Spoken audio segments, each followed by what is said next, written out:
नमस्कार, स्वागत आहे तुमचे आईच्या स्वयंपाकघरात. मंडळी, उन्हाळ्याला सुरुवात झाली की कोकणात कोकणचा मेवा चालू होतो.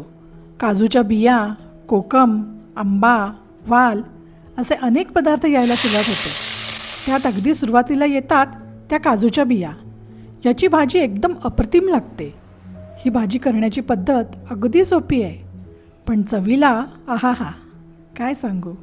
चला आता मग पाहूया कशी करायची ही काजू बियांची भाजी.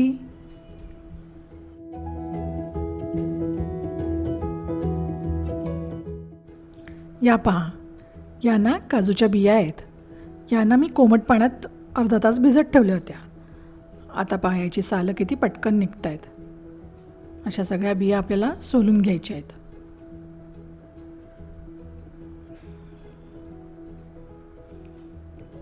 पहा, या सगळ्या मी असून सोलून घेतलेल्या आहेत. आता आपण सुरुवातीला वाटण बनवणार आहोत. हे किसलेलं खोबरं मी काय कढईत भाजून घेते आहे. थोडंसं गुलाबीसर झालं की आपल्याला हे काढायचं आहे.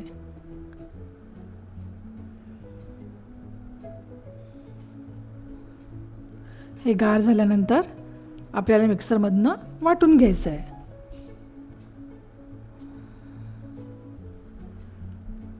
पहा, आता मी मिक्सरमधनं बारीक वाटून घेते. यात पाणी अजिबात घालायचं नाही आहे, कोरडंच आपल्याला वाटून घ्यायचं आहे. आता या लंगरीमध्ये आपण भाजी बनवायला घेऊया. आधी मी यात तेल ओतलेलं आहे. आता यामध्ये आपल्याला हे तमालपत्र टाकायचं आहे आणि हे लवंग टाकलेले आहेत. यामध्ये खडे मसाल्यामध्ये हे दोनच वस्तू यात पडतात. आता आपल्याला यामध्ये बारीक चिरलेला कांदा टाकायचा आहे. कांदा व्यवस्थित परतून घ्यायचा आहे. कांदा व्यवस्थित मऊ होण्याकरता आपण यावरती झाकण ठेवणार आहोत आणि गॅस एकदम बारीक ठेवलेला आहे. पहा, आता 2 मिनिटांनी मी उघडून पाहिलं आहे. कांदा थोडा मऊ झालेला आहे. अजून थोडासा आपण व्यवस्थित परतून घेऊया. पहा, कांदा एकदम मऊ झाला आहे. आता यामध्ये आपल्याला हिंग टाकायचं आहे. इथे मी तिखट पावडर टाकली आहे आणि ही बॅडगी मिरची पावडर टाकलेली आहे. बॅडगी मिरची पावडरनी भाजीला रंग एकदम छान येणार आहे.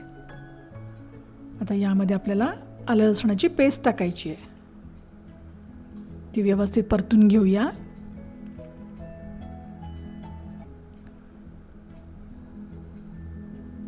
वा, मस्त वास सुटला आहे.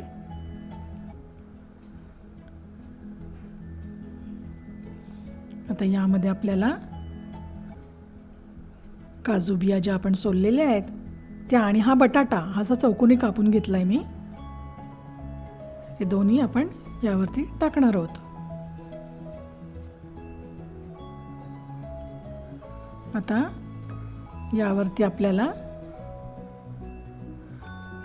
थोडंसं पाणी टाकून झाकण ठेवायचं आहे. गॅस एकदम बारीक ठेवलेला आहे.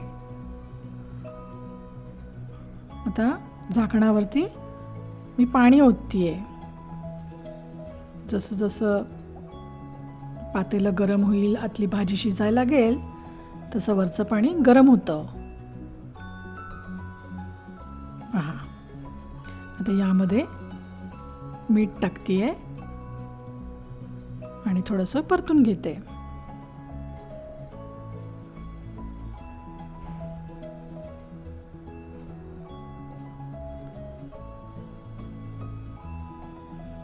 हे ताटावरचं गरम पाणी थोडं ओतून त्यावरती गरम मसाला टाकते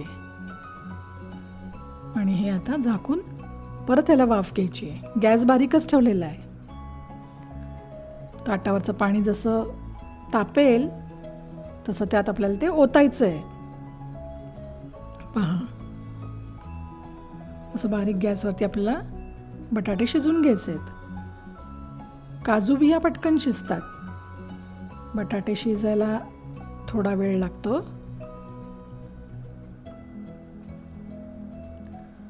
परत झाकण ठेवून त्यावर पाणी ओतून घेते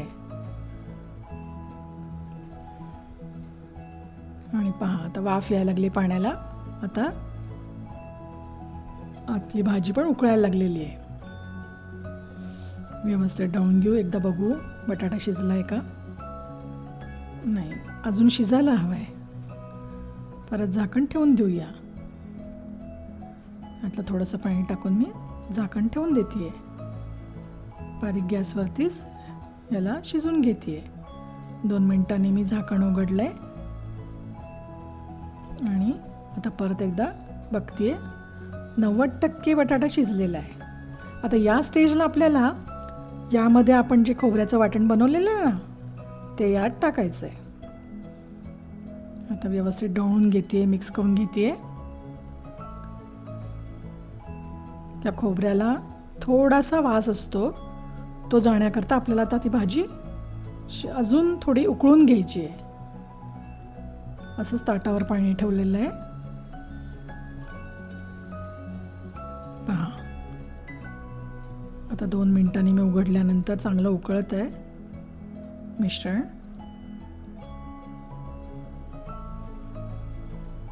आता मी गॅस बारीकच करून उकळून घेते थोड्या वेळ. बटाटा बघूया. बटाटा एकदम छान शिजलाय. तर या स्टेजला खोबऱ्याचा वासही गेलेला आहे आणि आपली भाजी तयार झालेली आहे. आता यावरनं कोथिंबीर टाकूया आणि आपली ही भाजी तयार झालेली आहे. आता एका प्लेटमध्ये आपण सर्व करूया. पहा काय छान रंग आला आहे आणि वासही खूप छान येतो आहे. ही अशी भाजी भाकरीबरोबर, पोळीबरोबर किंवा भाताबरोबर खूप छान लागते. या अशा काजू बिया जिथे आंबे मिळतात तिथे ह्या बियाही मिळतात. कोकण मेवा मिळतो तिथून अशा बिया घेऊन या आणि अशी भाजी नक्की करून पहा आणि कशी झाली ते मला नक्की कळवा. अशा वेगवेगळ्या व्यंजनांसाठी आपण परत भेटू पुढच्या व्हिडिओमध्ये. माझ्या व्हिडिओला लाईक करा आणि माझ्या चॅनलला सबस्क्राईब करा.